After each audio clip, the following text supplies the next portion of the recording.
He wasn't supposed to be home yet. Michael's meetings always ran late, and on Fridays, he usually didn't get back until evening.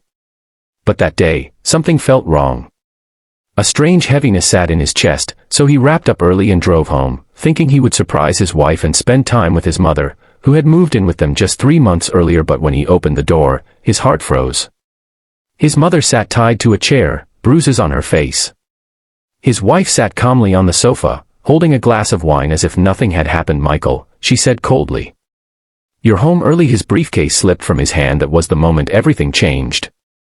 Before we continue, if you love emotional, life-changing stories that remind us of the power of kindness, make sure you subscribe, like, and comment on the video. This story is brought to you by Kindness Action, where every story brings hope, heart, and humanity back into the world. 3 months earlier, Michael had made a decision he thought was the right thing to do. His mom, Linda, was getting older, living alone, and struggling financially. So, like any good son, he told her to move in. He remembered the way she cried when he said the words, "Mom, you don't have to live alone anymore. Come home with me." At first, his wife, Jessica, smiled and pretended to be supportive. She said all the right things. "Of course she can stay. She's family." Michael believed her. But Linda could feel the coldness behind the smile. The little things started first. Her dishes were never washed. Her laundry was forgotten. Jessica made comments at dinner about old people being messy, or how the house smelled different now. But Michael didn't notice. He worked long hours. He trusted his wife. Linda stayed quiet. She didn't want to cause problems between them.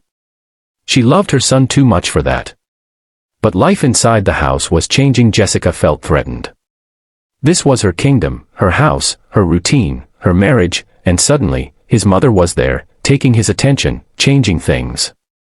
Jessica wasn't cruel at first. Just cold. But coldness, left unchecked, grows into something darker. Linda wasn't allowed to touch certain things in the kitchen anymore. Jessica started locking cabinets. She made rules about when Linda could use the washer, when she could sit in the living room. When Michael came home, Jessica acted sweet, even encouraging him to spend time with his mom. But the moment he left, her eyes turned sharp. One afternoon, Linda accidentally dropped a plate. Jessica didn't yell. She laughed, a slow, mocking, icy laugh. "I knew you'd start breaking things. Maybe you're getting too old to be useful," she said. Linda cried alone that night. She missed her old apartment. She missed her independence. But most of all, she missed feeling safe. The situation got worse. Jessica started blaming Linda for things she didn't do: food missing, lights left on, important papers misplaced. And one day, when Linda accidentally spilled water on the floor, Jessica snapped. She pushed her. It wasn't hard, but Linda fell. She bruised her shoulder. Jessica told her it was her fault. That she was clumsy, burdensome, a problem. Linda stayed silent. She didn't want to be sent away. She didn't want Michael to feel guilty. But silence can be dangerous. On the day Michael came home early, Jessica was furious about a doctor bill she found in the mail. She accused Linda of trying to ruin their finances.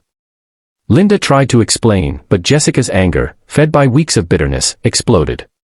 She grabbed rope. Linda begged her not to. Jessica tied her to a chair. She slapped her, once, twice. Then she poured herself wine and sat across from her, glaring, letting her know she was powerless. That was the moment Michael walked in. He saw everything. His mother. The rope. The bruise on her face. His wife sitting calmly, as if this was normal. He didn't yell. He didn't lunge forward. He walked to his mother slowly, whispering, "Mom. I'm here."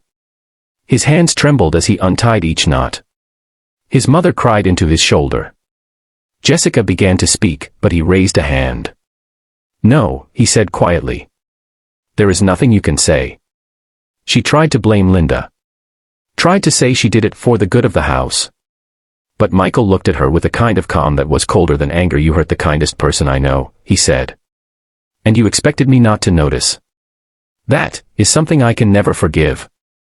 That night, Linda did not sleep in that house again. Michael packed her things and drove her to a small senior community nearby, a warm, friendly place with kind nurses and smiling neighbors. He paid for everything, and every afternoon after work, he visited her. He brought her flowers. They played cards. He listened to her stories, stories he once thought were boring when he was younger. But now, they meant everything. Jessica tried calling him. Begged him to talk. Told him it was a moment of stress, and that she didn't mean it. Michael never returned.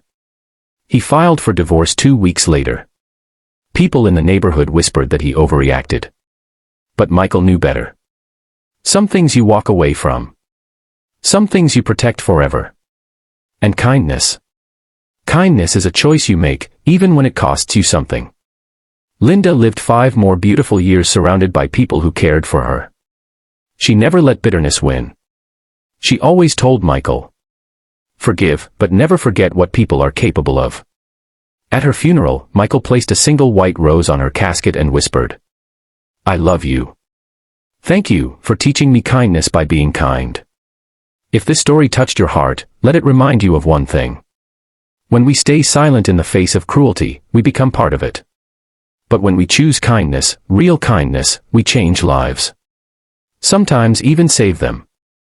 So today, offer a kind word, give someone time, protect those who can't protect themselves. You never know how much that kindness might mean. Thank you for watching.